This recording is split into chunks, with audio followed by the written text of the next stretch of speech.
കേരളത്തെ മൊത്തം നടുക്കിയ ഒരു സംഭവമായിരുന്നു കുണ്ടറ ഡബിൾ മർഡർ കേസ്. ഒരു പുഷ്പലത എന്ന് പറഞ്ഞ 51 വയസ്സുള്ളൊരു ലേഡിയെയും അവരുടെ ഫാദർ 75 വയസ്സുള്ള ആൻ്റണിയെയും വളരെ മൃഗീയമായിട്ട് കൊല ചെയ്ത ഒരു സംഭവം നമ്മുടെ നാടിനെല്ലാം നടുക്കിയൊരു സംഭവമാണ്. അത് 16/8/2024 തീയതിയാണ് സംഭവം നടന്നത്. 17-ാം തീയതിയാണ് നമുക്ക് വിവരം കിട്ടുന്നത്.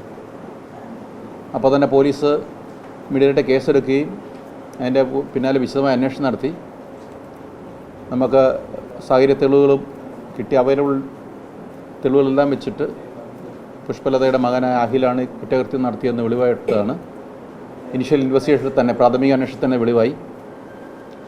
അതിനുശേഷം നമ്മൾ അതിനെക്കുറിച്ച് അന്വേഷണം നടത്തിയപ്പോൾ അദ്ദേഹം കൊട്ടിയം പോയി, കൊട്ടിയത്തു നിന്ന് പിന്നെ തിരുവനന്തപുരം ട്രെയിനിൽ കയറി ഡൽഹിയിൽ നിന്ന് ജമ്മു, ശ്രീനഗർ ഈ സ്ഥലങ്ങളിലെല്ലാം ജോലി ചെയ്തു വരികയായിരുന്നു.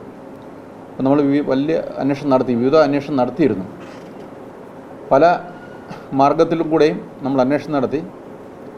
ഇതിനുവേണ്ടി തന്നെ നമ്മൾ കഴിഞ്ഞൊരു 8-ാം മാസം മുതൽ ഈ 12-ാം മാസമുള്ള കഴിഞ്ഞ 4 മാസക്കാലയളവിൽ ഏകദേശം 5ഓളം ടീമുകളെ നമ്മൾ വിവിധ ഭാഗങ്ങളിലേക്ക് ഈ കേസിൻ്റെ അന്വേഷണത്തിനായിട്ട് വിട്ടിരുന്നു. ഈ കേസ് റിപ്പോർട്ട് അന്ന് തന്നെ നമ്മൾ 2, 3, 4 ടീമുകൾ രൂപീകരിച്ചിട്ട് കേരളത്തിൻ്റെ വിവിധ ഭാഗങ്ങളിൽ അന്വേഷണം നടത്തിയിരുന്നു. ഒരു ടീമിനെ തിരുവനന്തപുരം ഭാഗത്തേക്കും, മറ്റൊരു ടീമിനെ കൊച്ചി ഭാഗത്തേക്കും, വേറൊരു ടീമിനെ പാലക്കാട് ഭാഗത്തേക്കൊക്കെ അന്വേഷണം വിട്ടിട്ട് നമ്മൾ ബോർഡർ ചെക്ക് ചെയ്യാനും എല്ലാ പോലീസ് മേധാവിമാരെ അലർട്ട് ചെയ്തിട്ട് നമ്മൾ ലോഡ്ജ് കേന്ദ്രീകരിച്ച് അന്വേഷണം നടത്തിയിരുന്നു. അതിൽ നമുക്കൊരു പോസിറ്റീവായിട്ട് റിസൾട്ട് കിട്ടാത്ത ശേഷം നമ്മൾ വീണ്ടും ഒരു ടീമിനെ പല ടീമുകളായിട്ട് നമ്മൾ ഔട്ട്സൈഡ് സ്റ്റേറ്റിലേക്ക് നമ്മൾ വിട്ടിരുന്നു. ഒരു ടീമിനെ ഡൽഹി വാരണാസി കേന്ദ്രീകരിച്ചൊരു ടീമിനെ നമ്മൾ വിട്ടിരുന്നു. മറ്റൊരു ടീമിനെ ഡൽഹി വാരണാസി, ആദ്യത്തെ ടീം പോയി വന്ന ശേഷം അടുത്ത ടീമിനെ ഡൽഹി, വാരണാസി, കുളു, മണാലി, പിന്നെ മലാന എന്നൊരു സ്ഥലത്ത് പ്രതിപോകാൻ സാധ്യതയുണ്ട് വരെ കിട്ടിയതിൻ്റെ അടിസ്ഥാനത്തിൽ ആ ഭാഗത്തെല്ലാം 2-3 ആഴ്ച അവർ അവിടെ ഹോൾട്ട് ചെയ്ത് അന്വേഷണം നടത്തി. എങ്കിലും നമുക്ക് തെളിവൊന്നും കിട്ടിയില്ല. പിന്നെ മറ്റൊരു ടീമിന് മഹാരാഷ്ട്ര, പൂന ഭാഗത്തേക്ക് നമ്മൾ വിട്ടിരുന്നു. പൂന, ഗോവ തുടങ്ങിയ സ്ഥലങ്ങളിൽ വിട്ടിരുന്നു. അതും ആഴ്ചകളോടെ അന്വേഷണം നടത്തിയെങ്കിലും നമുക്ക് റിസൾട്ടൊന്നും കിട്ടിയില്ല. പിന്നെ മറ്റൊരു ടീമിനെ നമ്മൾ ഓൾ കേരള ബേസിൽ വിട്ടിരുന്നു. അത് തുറന്നുകൊണ്ടിരുന്നു. പിന്നെയാണ് ഇപ്പോൾ ലാസ്റ്റ് 5ാമത്തെ ടീമാണ് ഇപ്പം നമ്മൾ കാശ്മീരിലേക്ക് നമ്മുടെ കുണ്ട്ര ഇൻസ്പെക്ടർ അനിൽകുമാറിൻ്റെ നേതൃത്വത്തിൽ, അനിൽകുമാറും സി പി ഒ അനീഷും അതുപോലെ തന്നെ നിഷാദ്, ഹരിപ്പാട് പോലീസിൽ നിഷാദ് എന്നൊരു പോലീസ് CPO ഉൾപ്പെടെ 3 പേരുടെ ടീം നമ്മളിപ്പോൾ കാശ്മീരിലേക്ക് വിട്ടത്. അപ്പോൾ ഇതിനെ സംബന്ധിച്ച് നമ്മൾ ലുക്കൗട്ട് നോട്ടീസ് പല എല്ലാ സ്റ്റേറ്റുകളിലും നമ്മൾ വിട്ടിരുന്നു. NCRB പോർട്ടൽ വഴി എല്ലാ പോലീസുകൾ അലർട്ട് ചെയ്തിരുന്നു. കൂടാതെ നമുക്ക് കിട്ടാവുന്ന നോർത്ത് ഇന്ത്യയിൽ കിട്ടാവുന്ന സോഴ്സുകളെല്ലാം ഉപയോഗിച്ച് നമ്മളിതിൻ്റെ സർക്കുലേഷൻ നടത്തിയിരുന്നു, ക്രൈം കാർഡ് സർക്കുലേഷൻ നടത്തിയിരുന്നു. അതുപോലെ തന്നെ DIG മാഡത്തിന് ധാരാളം കോൺടാക്ട്സ് നോർത്ത് ഇന്ത്യയിലുണ്ട്. അതെല്ലാം വെച്ചിട്ട് മാക്സിമം ഉദ്യോഗസ്ഥന്മാർ അലർട്ട് ചെയ്യുകയും നമ്മൾ ക്രൈം കാർഡിൽ സെൻഡ് ചെയ്യുകയും ചെയ്തിട്ട് എൻക്വയറി നടക്കുന്നുണ്ടായിരുന്നു ഒരു വഴിക്ക്. അത് ഓരോ സ്റ്റേറ്റിലുള്ള മലയാളി ആൾക്കാരുടെ അടുത്ത് നമ്മൾ ഈ ഡീറ്റെയിൽസ് കവർ ചെയ്തിട്ട് നമ്മളതിൻ്റെ ഫോളോ അപ്പ് ചെയ്തുകൊണ്ടാണ് ഇരുന്നത്. ഡെയിലി അതിനെ വിളിച്ച് ഫോളോ അപ്പ് ചെയ്തുകൊണ്ടാണ് ഇരുന്നത്. അങ്ങനെയാണ് നമുക്കൊരു സോഴ്സ് ഒരു ചെറിയൊരു ക്ലൂ കിട്ടിയത്. കാശ്മീരിൽ വെച്ചൊരു ക്ലൂ കിട്ടി. അവിടെ ഇടത്ത് നിൽക്കുന്നതായിട്ടൊരു വിവരം നമുക്ക് കിട്ടിയതിൻ്റെ അടിസ്ഥാനത്തിലാണ് CM പാർട്ടി അവിടെ പോകുന്നത്. വളരെയധികം പ്രതിസന്ധികളുണ്ടായിരുന്നു. പ്രതിസന്ധി നിങ്ങൾക്ക് തന്നെ അറിയാം. ഇപ്പോൾ ശ്രീനഗറിൽ ഇപ്പോഴത്തെ കാലാവസ്ഥ, ക്ലൈമറ്റ് കഴിഞ്ഞൊരു 40 വർഷത്തിനിടയിലുള്ള ഏറ്റവും തണുപ്പ് കൂടിയ സമയമാണ്. അതായത് 3-3.5 അടിയോളം തന്നെ ഓരോ റോഡിൽ ഐസ് പാക്കായിട്ട് കിടക്കുന്ന ഒരു സാഹചര്യമാണ്. വളരെ പ്രതികൂല കാലാവസ്ഥ തരണം ചെയ്താണ് അവിടെ ചെന്നത്. അവിടെ ചെന്നു നമുക്ക് പ്രതിയെ പിടിക്കാൻ സാധിച്ചു. പ്രതിയെ കൊണ്ട് തിരിച്ച് വരുന്ന വഴിക്ക് ഒത്തിരി ബുദ്ധിമുട്ടുണ്ടായി. അവിടെ നമ്മുടെ DIG മാഡം ബന്ധപ്പെട്ടിട്ട്, നമ്മുടെ റേഞ്ച് DIG മാഡം ബന്ധപ്പെട്ടിട്ട് അവിടെ തന്നെ ഇംതിയാസ് എന്നൊരു SP ബന്ധപ്പെട്ടിരുന്നു. അവരുടെ ഭാഗത്തുനിന്ന് കാശ്മീർ പോലീസിന് നല്ല സഹകരണം, ഈവൻ കാശ്മീർ ജുഡീഷ്യറിയുടെ ഭാഗത്തുനിന്ന് ജുഡീഷ്യറി വളരെ കോപ്പറേറ്റീവ് ആയിരുന്നു. നമുക്ക് നല്ലൊരു സഹകരണം അവിടുന്ന് കിട്ടിയിരുന്നു.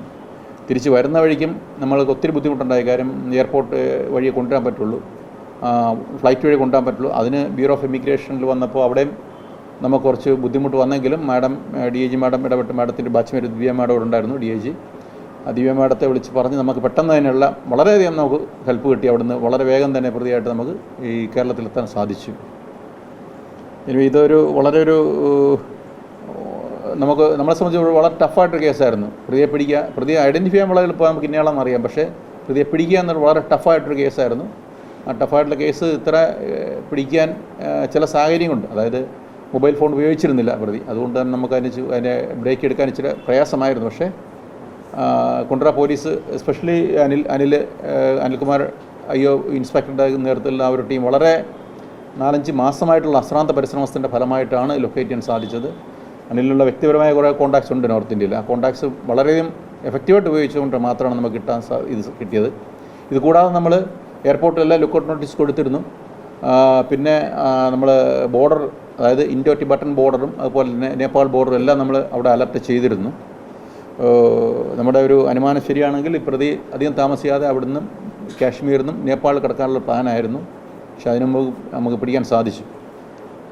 വളരെ ഒരു നേട്ടമായിട്ടാണ് പോലീസിൻ്റെ മോട്ടീവ്. ഓൾറെഡി നമ്മൾ പറഞ്ഞത് തന്നെയാണ്. പുള്ളി ഡ്രഗ്സ് ഉപയോഗിക്കുന്ന ആളാണ്. മണി ആണ് മെയിൻ മോട്ടീവ്. പ്രധാന മോട്ടീവ് മണി തന്നെയാണ്.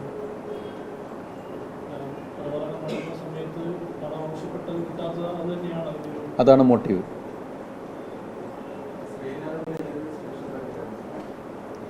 ശ്രീനഗറിലെ റാം മുൻഷി അവിടെ ഒരു സൂപ്പർ മാർക്കറ്റിൽ ജോലി ചെയ്യുമായിരുന്നു. 2-3 സൂപ്പർ മാർക്കറ്റിൽ ജോലി ചെയ്തു. പിന്നെ ടാക്സി ഓടിക്കുന്നതിന് വേണ്ടി ഏജൻസിയെ സമീപിച്ചിരുന്നു. പിന്നെ വേറെ സൂപ്പർ മാർക്കറ്റിൽ അവരുടെ വീട്ടിൽ ജോലിയും കൂടെ ആയിട്ട് ഇപ്പം നിൽക്കുമായിരുന്നു. അവിടെ നിന്നാണ് പിടിക്കാൻ സാധിച്ചത് നമുക്ക്.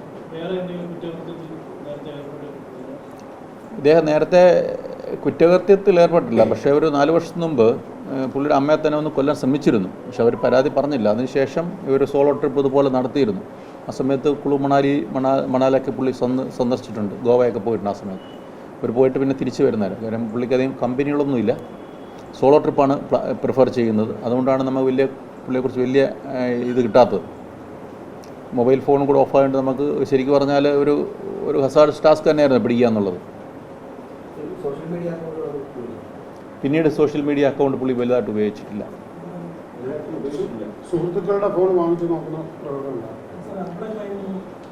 ഇല്ല, കാശ്മീരിൽ ക്രൈമൊന്നും കമ്മിറ്റ് ചെയ്തിട്ടില്ല.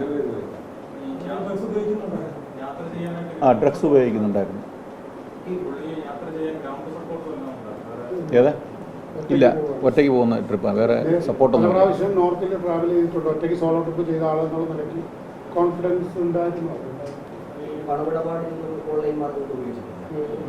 ഇല്ല. എല്ലാ ഡ്രഗ്സും ഉപയോഗിച്ചിട്ടുണ്ട്. അവൻ പറഞ്ഞ ഒരുമാതിരി എല്ലാം ഉപയോഗിച്ചിട്ടുണ്ടെന്നാണ് പറഞ്ഞത്. അതായത് ഗഞ്ച, പിന്നെ ഹെറോയിൻ കിട്ടിയിട്ടില്ല എന്ന് പറഞ്ഞു, MDMA ഉണ്ട്, സ്റ്റാമ്പ് LSD സ്റ്റാമ്പുണ്ട്, കൊക്കൈൻ ഉപയോഗിച്ചിട്ടുണ്ടെന്ന് പറഞ്ഞു. ഇതെല്ലാം കൊക്കൈന് മറ്റുപയോഗിച്ചത് ശരിക്ക് മണാലി ഭാഗത്ത് വെച്ചിട്ടാണെന്നാണ്, ഇവിടെ വെച്ചിട്ടല്ല.